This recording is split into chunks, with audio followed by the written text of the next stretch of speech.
अभी पढ़ देता हूं।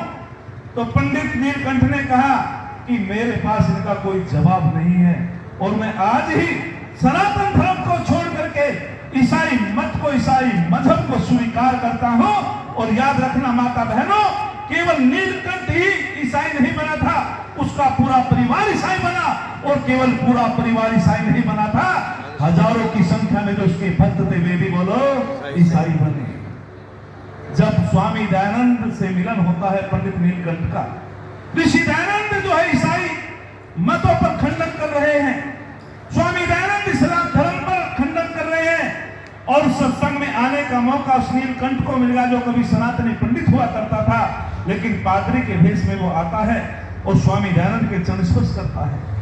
स्वामी दयानंद ने कहा भैया सुनाओ तुम्हारे क्या हाल है। तो फूट फूट करके रोने लगा और उसकी आंखों में अश्रु धारा बहने लगी। स्वामी दयानंद ने कहा भैया बताओ कारण क्या है रोने का। बोले यदि स्वामी जी यदि तुम कुछ दिन पहले आ जाते तो मेरी दुर्गति ना होती, मेरे देश की दुर्गति ना होती। यदि तुम कुछ दिन पहले आ जाते, जो मेरी बहन सनातन धर्म में उत्पन्न हुई, मेरी हजारों बहनों का वो विधर्मी ना होती। आज मेरी हजारों बहनें विधर्मी हो चुकी, मेरे कारण, मेरी योग्यता के कारण, क्योंकि मेरे में तर्क और वो मेधा बुद्धि नहीं थी जो उसका जवाब दे देता। और स्वामी दयानंद के चरण स्पर्श करके कहने लगा कि जो तर्क आपने दिया है, यदि ये तर्क मेरे पास होता ऋषि जी, तो आज मैं दुर्गति को प्राप्त ना होता, नास्तिकता को प्राप्त ना होता। लेकिन शास्त्रार्थ में शर्त मंजूर हो चुकी थी, मैंने शर्त वो मंजूर कर ली थी। यदि मैं तुम्हारे प्रश्नों का जवाब नहीं दूंगा तो वास्तविक में वो बन जाऊंगा ईसाई, और यदि तेरे प्रश्नों का जवाब दे दिया तो पादरी ने कहा था मैं सनातनी बन जाऊंगा। फूट फूट के रोने लगे पंडित जी महाराज।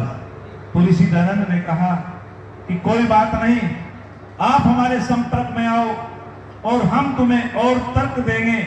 तो तब स्वामी दयानंद ने कहा था कि हमारे ग्रंथों में एक मिलावट की गई है, हमारे महान पुरुषों के चरित्र को जानबूझ करके अंग्रेजों ने कलंकित किया है, क्योंकि उन्हें पता है, उनका मतलब है कि हम अपने ईसा मसीह को, अपनी बाइबिल को सबसे उत्तम दिखाना चाहते हैं। ये सब मिलावट है। और जब स्वामी दयानंद ने कहा कि 10,000 श्लोक वाले महाभारत को 1 लाख का महाभारत बना दिए, सब मिलावट ही तो है। 70 श्लोक की गीता को 700 श्लोक बना दिए गए, ये सब मिलावट ही तो है। ये तर्क कौन देते हैं? स्वामी दयानंद देते हैं। और मैं आपसे कहना चाहता हूं, वो पंडित नीलकंठ बहुत देर तक फूट फूट के रोने लगा और ऋषि दयानंद ने उसको बहुत समझाया, लेकिन बात यहां तक ही नहीं रुकती। बात यहां तक नहीं रुकती। मैं आपके सामने बताना चाहता हूं कि 4 प्रकार के शत्रु आज भी हम खतरे से खाली नहीं हैं। 4 प्रकार के शत्रु आज हमें फिर घेरे हुए हैं। पहला शत्रु इस्लाम, वो अपनी तलवार के बल पर इस्लाम बनाना चाहता है। दूसरा शत्रु ईसाई, दोनों में प्रतिस्पर्धा लगी हुई है। वो चाहता है कि मैं इस्लामीकरण करूं और वो चाहता है कि मैं ईसाईकरण करूं। तो सबकी दृष्टि, सबकी निगाह इस हिंदू कहने वालों पर लगी हुई है। जाकर के देखना केरला के अंदर सबके सब ईसाई बन चुके हैं। वह ईसाईकरण, उसका कारण है कि हमारे धर्म प्रचारक व्यक्ति SC ST बस्तियों में नहीं जाते हैं और वे लालच लेकर के और वे जो है स्वार्थ लेकर के उनको ईसाई बना रहे हैं। आपने एक नाम सुना होगा, वे भी अब सतर्क हो गए हैं, अब वे नाम नहीं बदलते। नाम बदलने से एकदम हंगामा हो जाता है, पता चल जाता है, वो अंदर से ईसाई बना देते हैं। आपने एक नाम सुना होगा, छत्तीसगढ़ के एक मुख्यमंत्री हुआ करते थे अजीत जोगी। नाम से कैसा लगता है? आदित्य योगी का भाई। कैसा लगता है जी? आदित्य योगी का भाई था कौन? ईसाई। और कहते हैं कि उसने लाखों लोगों को ईसाई बनाया था, हिंदुओं को। और जब उसका अंतिम संस्कार हुआ तो वो ईसाई मत के माध्यम से दफनाया गया, उसका दाह क्रम नहीं हुआ। एक और होते थे पंजाब के मुख्यमंत्री, और वे पंजाब के मुख्यमंत्री कौन? उनका नाम था एक जीत सिंह चन्नी, चरणजीत सिंह चन्नी। साफा बांधते थे, पगड़ी बांधते थे, लगते थे सरदार जी। ये तो हमारी हिंदू की शाखा है, सरदार हम ही है, ये तो देश के लिए कार्य करते हैं, लगते थे सरदार जी। लेकिन उसने भी अंदर से ईसाई बन चुका था और हिंदू कहने वालों को बहुतों को ईसाई बनाया, हजारों को ईसाई बनाया। एक का नाम मारकांडे, लगता है कि ब्राह्मण कुल से है, लेकिन था पक्का ईसाई। उसने भी बहुत लोगों को ईसाई बनाया। और एक पुराना इतिहास पढ़ो, एक का नाम था कालीचरण शर्मा, लेकिन उसको स्वीकार नहीं कहता इन हिंदू ब्राह्मणों ने, और कहा था तूने एक इस्लाम की लड़की से शादी की है, हम तो स्वीकार नहीं करते। उसने हाथ जोड़े कि मैं वैदिक संस्कार के माध्यम से इसको स्वीकार करूंगा। उन्होंने कि नहीं, उसका हुक्का पानी और समाज से बहिष्कार किया। वो कालीचरण आगे चल करके काला पहाड़ बना, और काला पहाड़ बन करके उसने लाखों हिंदुओं को काटा। संभल जाओ हिंदू कहने वालों, संभल जाओ। भगवान राम की संतान, तो मैं आपके बीच में बता रहा था कि दो शत्रु, और जिनको हम भंगी कहते हैं, जिनको हम जो है एक सम्मान नहीं देते हैं, मंदिरों में उनका कोई प्रवेश नहीं होता है। याद रखना, एक जमाना था जब यहां जबरदस्ती मुसलमान बनाया जा रहा था। उस वर्ग ने कह दिया था कि हम मुसलमान नहीं बनेंगे।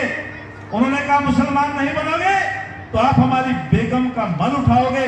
बोले बेगम का मन उठाने को तैयार है, मांस का व्यापार करने को तैयार है, स्वर का पालन करने को तैयार है, लेकिन हम अपने धर्म को नहीं छोड़ेंगे, धर्म को नहीं छोड़ेंगे।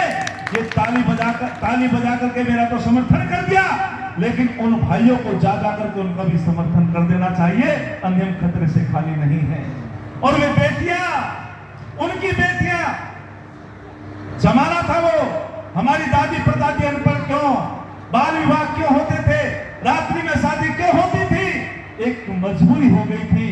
हमारी जो हिंदू लड़कियां पढ़ने के लिए जाती थी, उस समय उनका आतंक था, वे रास्ते में से उठा लिया करते थे और अपनी इज्जत बचाने के लिए उस जमाने में अपनी बहन बेटियों को प्रतिबंध लगा दिया था पढ़ने के लिए कि हम नहीं पढ़ाते हैं। रात्रि में शादी क्यों शुरू हुई?